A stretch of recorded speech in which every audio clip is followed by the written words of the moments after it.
కర్నూలు జిల్లా ఆదోని కొండలో శ్రీ రేణుక ఎల్లమ్మ జాతర అంగరంగ వైభవంగా ముగిసింది. ఈ కార్యక్రమంలో ఆదోని ఎమ్మెల్యే పార్థసారథి డీఎస్పీ వారు రేణుక ఎల్లమ్మ అమ్మవారిని దర్శనం చేసుకోవడం జరిగింది.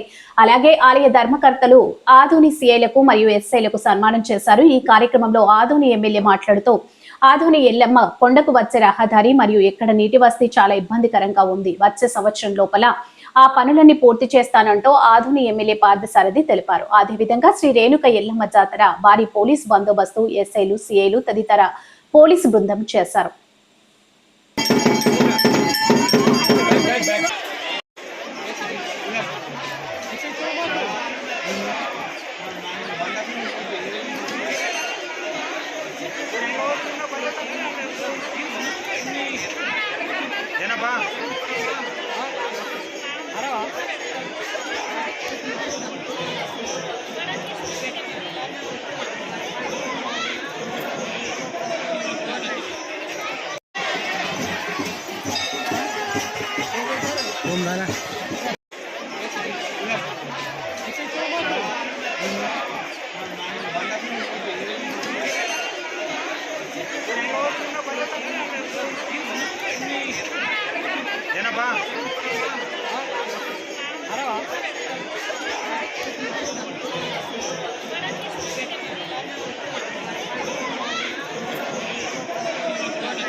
మేడం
అత్యంత వైభవంగా కొలిచేటువంటి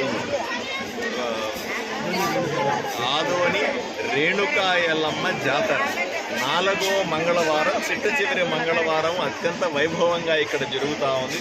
లక్షలాది మంది ప్రజలు ఆదోని నుంచి కానీ చుట్టుపక్కల ప్రాంతాల నుంచి కానీ రాష్ట్ర నలుమూలల నుంచి కానీ పక్క రాష్ట్రాల నుంచి కూడా వచ్చి అమ్మవారి దర్శనం చేసుకుంటూ ఉన్నారు, పెద్దగా కొలుస్తూ ఉన్నారు. 4 వారాలు పూర్తవుతాయి, ఈ రోజుతో పూర్తవుతుంది. అమ్మవారి ఆశీస్సులతో పంటలు బాగా పండాలని, సుఖశాంతులకు అందరి ఇళ్లలో ఉండాలని, ప్రజలందరూ కూడా సంతోషంగా బతకాలని సంవత్సరం అంతా మనస్ఫూర్తిగా కోరుకున్నారు. సార్ ఒకటి చిన్న విషయం సార్, ఇది రోడ్డు క్రాస్ టర్నింగ్లో చాలా ప్రమాదకరంగానే ఉందని పరిస్థితి అప్పుడే పెద్దలు నా దృష్టి తీసుకొని వస్తున్నారు. రోడ్డుకు సంబంధించిన సమస్య, ఇక్కడ బోర్వెల్కు సంబంధించిన సమస్య ఉందని చెప్తా ఉన్నారు. వచ్చే సంవత్సరం జాతర కల్లా ఇవన్నీ పూర్తి చేసి మరింత వైభవంగా ఈ పండుగని జరుపుకుంటాం.